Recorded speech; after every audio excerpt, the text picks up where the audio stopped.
Kalabasa cheesecake with molasses, ibinida ng isang Tagalawag City. Tunghayan sa report.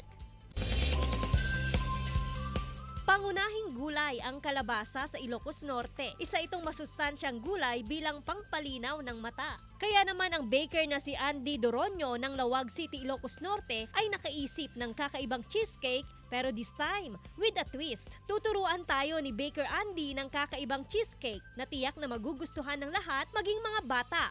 Una, gumawa muna ng magiging crust ng cheesecake. Gamit ang dinurog na biscuit, isunod na ihalo ang sugar at butter sa dinurog na biscuit. Ihalong mabuti at saka una itong ilagay sa molder at i-flatten ito gamit ang kutsara. Pagkatapos nito ay tabi muna. Isunod naman ang magiging cheesecake. Ang mga sangkap, cream cheese, asukal, mashed kalabasa, itlog, cornstarch, vanilla, lemon at asin. Pagsamasamahin lamang ang mga sangkap at ihalong mabuti. Ibuhos na ito sa ibabaw ng ginawang pinaka-crust. Pagkatapos nito, ready na for baking.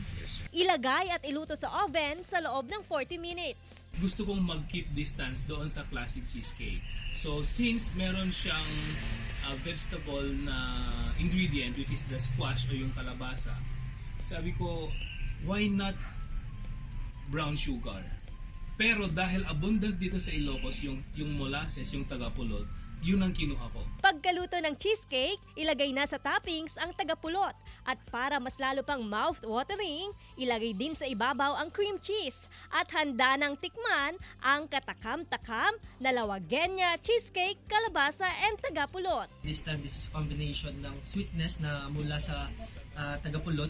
Tapos, a good thing about this is may squash siya na parang siya yung parang papa-equalize sa level ng sweetness. Sa pagkain, hindi lang basta masarap at masustansya. Kailangan din itong lumilevel up sa panlasa nating mga Pinoy. Joan Punsoy para sa Mornings with GMA Regional TV.